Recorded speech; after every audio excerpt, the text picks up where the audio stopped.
Hey Violet, how's it going? You got a minute? Mind if I talk to you about something? Nora? Sure, I'm free. What's up? I've been doing some thinking, and it's your mom and dad's 50th wedding anniversary this year, right? I wanted to speak to you about it. You see, we've got a little idea we wanted to pitch to you. Oh, is it? I must have forgotten. Yeah. Anyway, your mom and dad have always been good to me. They're the best in-laws a girl could hope to have, and I feel lucky to have them in my life. So me and Jason have been talking, and we decided we want to splash out to send them on a holiday somewhere nice as a huge once-in-a-lifetime anniversary present. What do you think? Sounds fine to me. Do what you like. I really couldn't care less. Why are you bothering me about it? Well, we were wondering if you'd help us make sure that they have a great time. We want it to be a holiday to remember. You mean you want my money? Well, I wouldn't put it so bluntly, but we were hoping you might contribute a little something to the holiday fund. No chance. You're free to do what you like, but don't try dragging me into things by begging me for money. I'm not begging you, and we're not trying to drag you into anything. We just thought it'd be a nice idea if we could celebrate this together as a family. You're their daughter, after all. Besides, I heard they paid for the deposit on yours and my brother's house. What better way to thank them for being such amazing parents than to send them on a trip of a lifetime for their golden wedding anniversary? The deposit? Pfft, it was only a measly $20,000. They hardly broke the bank. Fine, okay. Would you at least mind riding in a cart for them? If you could, it would be amazing if you could ride them one from little Mikey too. They'd be over the moon to get an anniversary card from their favorite grandson. You know how much they dote on that boy. If that's all you're asking, then I guess I don't mind riding in a card. Mikey can ride one himself, though. He's 11, you know. Thanks so much, Violet. But let me make one thing clear. You're not getting a cent of my money unless you pry it from my cold, dead hands. Why would you waste money on something like that? You must be mad. Something like that? This is your mom's and dad's golden wedding anniversary we're talking about here. They've been together for 50 years. They've always been so good to you, and we'll never get the chance to do this again. I couldn't care less. What's so special about him being married for a long time? What, do they want a medal? Geez, Violet, they're your parents. Besides, you're always buying luxuries like branded clothes, accessories, and perfumes, right? Would it really hurt so much to part with a little of that money to jet your amazing parents away for the anniversary trip of a lifetime? We're not asking for much. It'd be nothing in comparison to the designer goods you buy. Who the hell do you think you are? You've got some nerve to speak to me like that. If you were trying to piss me off, you've succeeded. Remember when your dad got hospitalized after his car accident? Not only did you not contribute when we all chipped in to pay his medical bills, but you didn't even visit him. In the end, besides your mom, me, and Jason were the only ones who were there for him, physically, emotionally, and financially, while you barely lifted a finger. What's the problem with that? Jason's the eldest son. It's the eldest son's job to step in when his parents are in trouble. What did you expect me to do? Give me a break. But you literally did nothing. That's not normal. You couldn't even bring yourself to visit your seriously injured dad in the hospital, no matter which way you spin it. What you did was messed up. Not only that, but you and your husband have way more money than me and Jason. The fact that you were in the best position of all of us to help out and did nothing says it all. Sure, we have a lot of money. My husband's a top executive at a major global company. What of it? What are you saying? That us being rich and successful means that you have a right to our money? That's laughable, pathetic, poor people logic. We are not a charity. Wow, I see. Fine. You know what? Forget it. To be honest, we were pretty certain you wouldn't help us before we even asked. I only messaged you just in case you changed your ways since we last spoke, but I see now that would take a miracle. It's plainly obvious that you're only begging me for money because you have none of your own. This is all just a ploy to pull at my heartstrings, isn't it?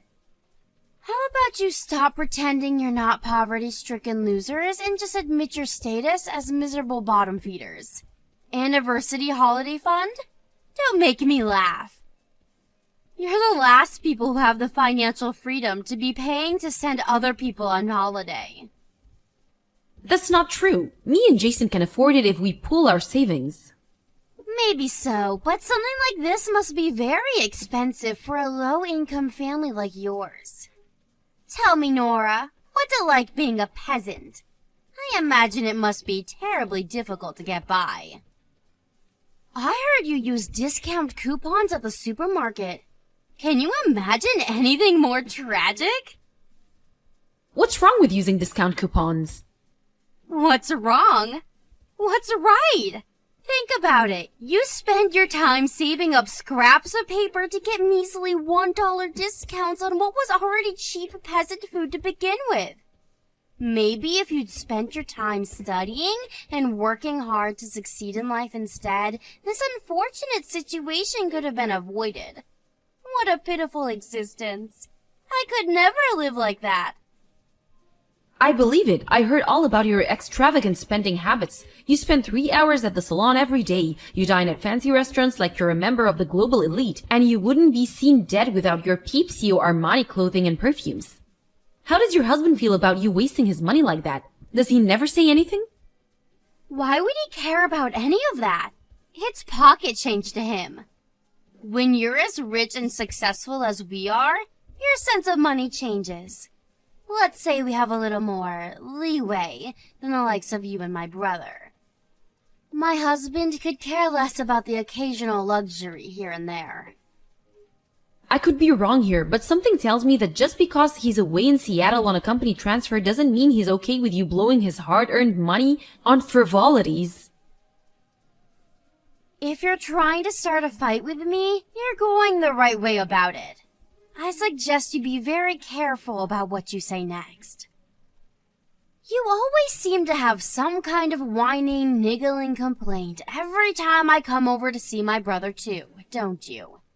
Tell me, Nora, why exactly is it that you don't know how to shut your goddamn mouth? What I spend my money on has absolutely nothing to do with you.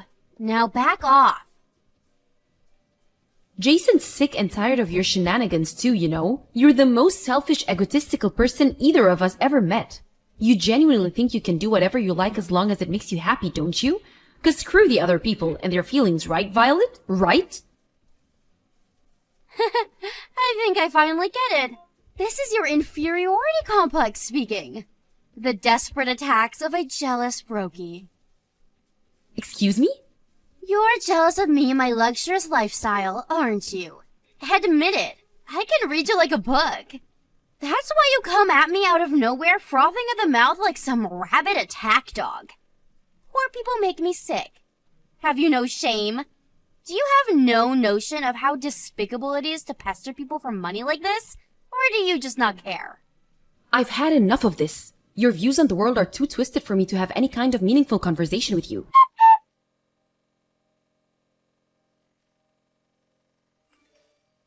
Sorry to message you so late like this, but I just happened to bump into Mikey. He's still in elementary school, right? Yes? Why? What do you want? I just saw him outside alone walking the dog. It's really late. Should he be out on his own this time? Don't you think it's dangerous? Relax, he does it all the time. He's used to walking the dog. There's nothing to worry about. And sure, he may be in elementary school, but he's in the 6th grade, and it won't be long before he moves up to junior high.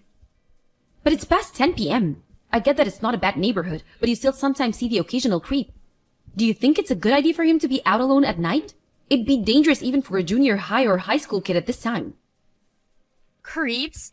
That'd be ridiculous. You can be such a drama queen. Besides, even if something did happen, the dog would protect him. Seriously? Your 12-year-old chihuahua is going to leap into action and defend your son from some marauding weirdo? I'm telling you, it's fine. You worry too much. Kids these days are so independent, they stay out much later than they did when I was a little girl. I can assure you, you don't need to concern yourself with my son's dog walking routine. Is this why you're so poor? Because you spend your time poking your nose into other people's affairs instead of making money? Forget my financial situation. Look, couldn't you have him go out earlier, like in the daytime? Why do I have to control every aspect of my boy's life? It's his own fault for not going out earlier. I'm not his prison guard. If he must go out at this time, at the very least, couldn't you have gone with him? I'm busy. Anyway, it has nothing to do with me. My son's in charge of all things dog-related. He's the one who said he wanted a dog, so it's only right that he takes care of it. The pooch is Mikey's responsibility. Please, Violet. Will you at least consider the possibility that it might not be safe for an 11-year-old to be out on his own at this time of night? If you're not willing to stop him doing it, will you at least let me go with him? It's not just girls that get targeted by creeps, you know. You hear about this kind of stuff in the news all the time. Do what you like. Phew, okay, thanks. I will. I'll let Mikey know he's gonna have some company. Good grief, you're so soft on that boy. I wonder if it's because you have no kids of your own. I suppose it only makes sense that you'd know nothing about raising children, but I do at least wish you wouldn't pester me with trivialities like this. Your son's safety is triviality? Lord, give me strength. Anyway, even if I don't have kids, I know full well how dangerous it can be for a child to be out walking on their own late at night. It's not my job to interfere in every aspect of my son's life. How on earth do you expect him to grow into a disciplined, independent young man if he can't even be trusted to walk the dog on his own? I guess you always did have a tendency to look the other way when it came to Mikey, huh? Good grief, woman. Quit your complaining already. By the way, where did you end up deciding on for my parents' wedding anniversary holiday? We spoke to them about it, and they said they really wanted to go to a hot spring resort. We did some research on the best spots in America, and we're thinking of sending them to a famous resort in California. Oh, that close? You could have at least sent them further away. Are you aware we live in Washington, my dear? They'll barely feel like they've moved. I suppose I should have seen this coming. What with you being extremely poor and all. I mean, California, seriously? Everyone knows that when it comes to hot springs, there's only one place to be. Oh wait, could it be you couldn't afford to send them there? Go on, enlighten me. Where would you send them? The land of the rising sun, Japan, duh! If you couldn't afford that, you could have at least sent them some other place abroad. You know, like Hawaii or Guam. To think you'd send them 2 states away. My poor parents must be so disappointed. But they said they wanted to go to a hot spring resort. They probably just knew if they said that, you'd send them on a cheap trip to California and not take too much of a hit financially. They were only doing it out of consideration for you. They're aware of how poor you are and didn't want to put you in an awkward situation. It's amazing, really. You make this big show and parade about treating them like royalty for their golden wedding anniversary and then send them to California. If you're gonna celebrate, at least do it properly. Okay, Mrs. Travel Expert, tell me, what does celebrating properly look like? I just told you, going abroad. Take me, for example. I have 3 trips abroad planned for this year alone. I'm going to Dubai for the summer. That's great, Violet. Good for you. Somewhere exotic like Dubai might be a really attractive holiday destination to a seasoned veteran like you. But I'm not sure your aged parents, who have almost no experience traveling abroad, would see it in the same way. Lots of stuff can go wrong, and when you don't know what you're doing, traveling can be surprisingly stressful. Besides, and I'm repeating myself here, but they're the ones who said they wanted to go to a hot spring resort in the first place. I think a nice easy trip to California is by far the best option for them.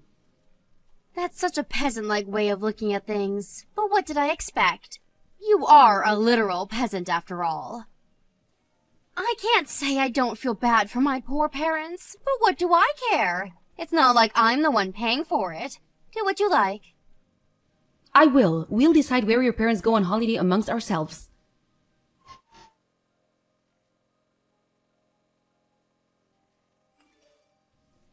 What the hell's going on here? I could ask you the same thing. What the hell do you want? When I went to the supermarket just now, I passed through your neighborhood. The supermarket? Oh no, you don't mean that budget supermarket for poor people a few blocks away, do you? You went again today? Are you gonna spend your whole summer vacation trading in poverty coupons for discount peasant slop at that shabby supermarket? I hesitate to call it a supermarket. Poop market would be more appropriate. Hilarious, Violet. Well done. There's absolutely nothing wrong with buying food with discount coupons at a bargain supermarket during summer vacation, and that's a hill I'm willing to die on. Forgive me. I should have known you can't afford to go on holiday. I see you're just as broke as ever. I know it might seem like I'm harsh with you sometimes, but to tell you the truth, I actually feel sorry for you. You feel sorry for me? At least I'm not such a scumbag I'd leave my poor son on his own while I jet off on holiday. Huh? Mikey was sat all on his own on your front porch. He was sat shivering in his tattered, worn-out clothes while cuddling the dog for heat. He said he was waiting for you to come home. Apparently you told him you were going to work. You saw Mikey? What on earth were you doing at our house? I won a toy car from a lottery event I got entered into with one of my coupons. I thought Mikey would love it, so I stopped by to give it to him. I didn't want to disturb you, so the plan was just to leave it on the front porch for him to find. That's when I found him sat there all on his own. I could barely believe my eyes. Oh, I see. Well, give him the toy and get lost. You don't need to worry about my son. I thought you were supposed to be going away for summer vacation as a family. Why did you leave Mikey on his own? Not only that, but you lied to him and said you were going to work, so he thought you'd be back soon. What the hell do you think you're playing at? This is unacceptable. Who told you we were going on holiday as a family? Seems to me like you just assumed it based on nothing. If you must know, I'm on holiday with my friend. The only reason I told Mikey a little white lie is so he'd watch the house without kicking up a fuss about not being able to see me for a while. What? You intentionally deceived your son and you see no problem with that? Sure, as soon as I mentioned work, he just gave in and accepted. If I'd have told him I was going on holiday to Dubai with my girlfriend, he'd only have gotten jealous and thrown a tantrum because he wanted to come. I can't believe you. How long has it been since you left for Dubai? Have you no shame? How could you leave your 11-year-old son on his own like this? Take a chill pill, sweetie. He's more than capable of watching the house on his own at his age. Maybe, just maybe I could understand if you left him for a single day if you had urgent business to attend to, but to leave him on his own while you fly aboard to go on a freaking holiday? Who does that? Does he at least have enough food or money to buy some? He was absolutely starving when I found him. I'm sick of your incessant whining. Would you put a lid on it already? Of course he has everything he needs. What do you take me for? Oh, I don't know. The kind of person who leaves their son on his own to fly halfway across the world to sunbathe with her girlfriend? Besides, I know you're lying. He asked me to look at the inside of the house. It was hard to see anything beyond the mountains of maggot-infested garbage, and I definitely didn't see anything resembling money or edible food. Who do you think you are? How dare you enter my house without my permission? I'm taking Mikey back to our house. The dog, too. I'm gonna run him a nice warm bath and cook him some supper. He doesn't look like he's eaten anything in days. Quit sticking your nose into my family's business! You'll do no such thing! I'm not listening to a word you say. I feel so sorry for Mikey. I can barely bring myself to look at him in this state. His clothes are worn out. His face has no color. I've seen healthier-looking homeless people. Don't worry about us. Just carry on enjoying your precious holiday. I wouldn't want you getting an uneven tan on my behalf. Goodbye.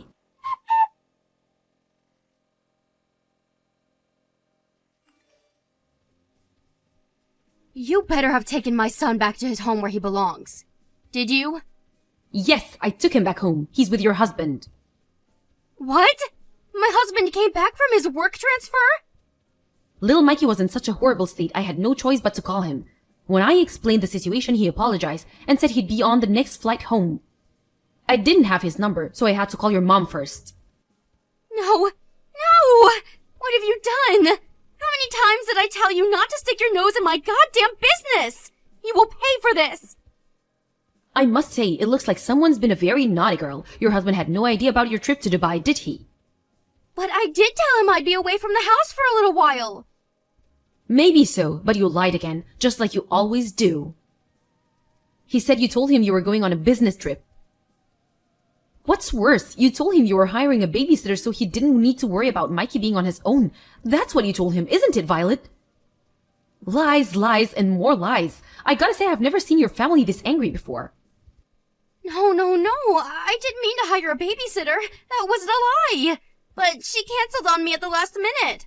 Ah, that dumb girl. None of this would be happening if she'd just done her job like we agreed. I had no time to find another one, and my flight was due to leave, so I had to leave Mikey to watch the house on his own. You didn't have to take him like that. He's used to watching the house. He would have been fine without your meddling. He was starving, Violet. He said all he had left to eat was some candy that he was rationing because he had no idea when you'd be back. Him shivering on the porch cuddled up to the dog like that was the most heartbreaking thing I've ever seen. How could you do that to your own son? I told you I left him some food. He probably just ate it all on the first day. That's hardly my fault. Really? I wonder if it might have had something to do with you lying that you were going to work. He probably expected you to come back that night. Besides, there's no way you left him enough to cover your entire holiday. Now, to change the subject a little, your husband says he noticed you've been blowing his money by indulging in every possible luxury under the sun. You've been lying to him this whole time. What are you talking about? Your wasteful spending habits, obviously. You covered up your husband's rapidly shrinking bank balance with a pack of shameful lies, repair costs for the roof, money for Mikey's medical bills, lie after lie after lie, with not so much as a hint about how you were actually spending it on designer goods and fancy restaurants. What was it you said back then? My husband could care less about the occasional luxury here and there? Well, it turns out he could. And what's more, you obviously knew he would, because you felt the need to hide it from him. Forget that. The real question here is, what the heck does any of this have to do with you? This is our problem, for us to discuss. It has nothing to do with you. Just who the hell do you think you are? Quit sticking your nose where it's not welcome. That's not everything you lied about either. I know all about the dog too. Apparently you were the one who wanted a chihuahua. But you got bored of looking after it a few months after you bought it, so you stopped caring for it altogether, leaving Mikey, who thankfully, unlike you, is a decent human being with a heart, to care for it all on his own.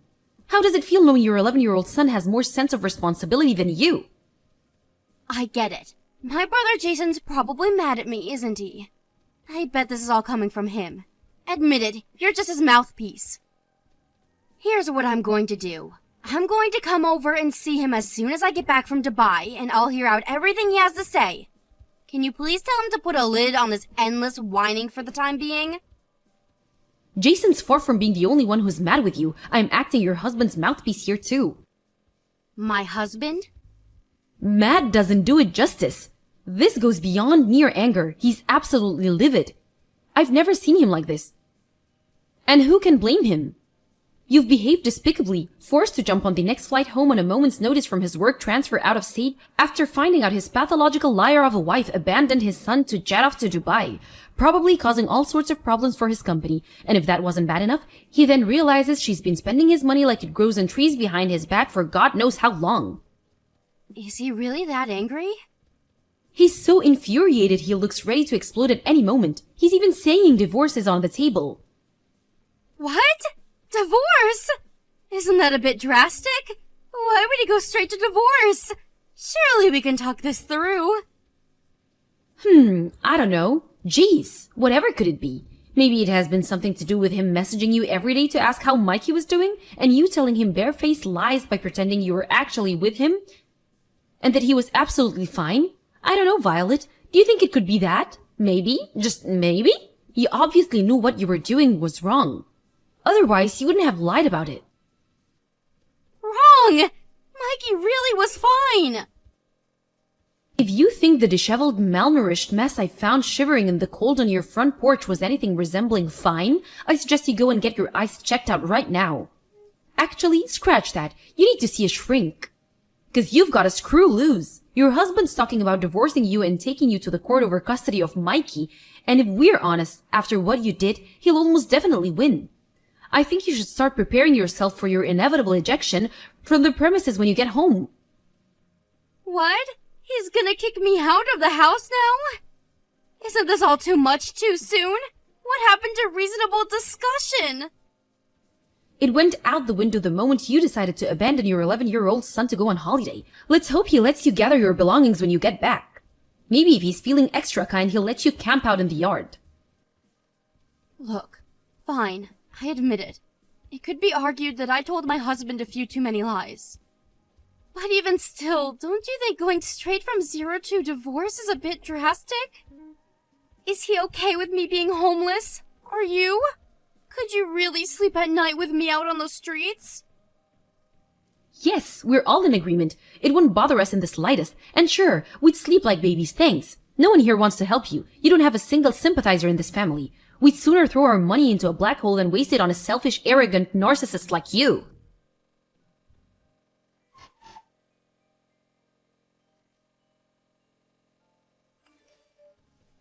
After that, Violet booked the next flight home from Dubai in a frenzied panic and showed up at the house the next day. Apparently, she showed up with a suitcase full of flashy souvenirs in an attempt to win her husband over, but the fact she bought them with his money just made him even angrier, and he refused to let her set foot inside the house, collapsing into a crumpled mess on the front lawn.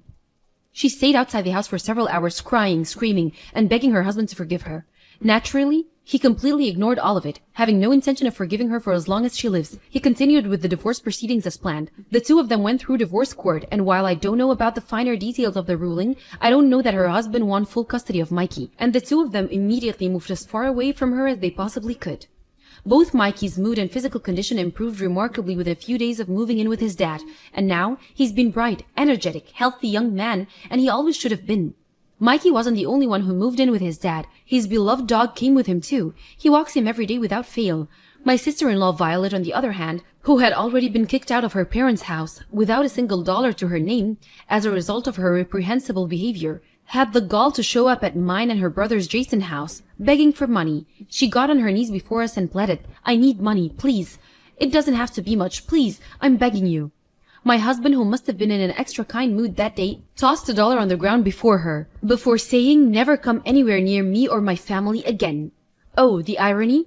To think her entire life now rested on $1 after she used to make fun of me for using coupons to get discounts for the same amount at the supermarket. I'm not sure if it was because she suddenly realized how pathetic she was in a rare moment of self-awareness, but in any case, she slowly got up and trudged away, broken and dispirited, her energy and vigor gone. As we watched from behind as she walked out of our lives forever, it was obvious how gaunt and malnourished she'd become. Her confident, self-assured attitude was now nothing but a distant memory. I don't know what happened to her after that, but one thing's for sure, she needed help. There's a satisfying irony in someone who stopped at nothing to avoid helping others suddenly being in dire need of outside support.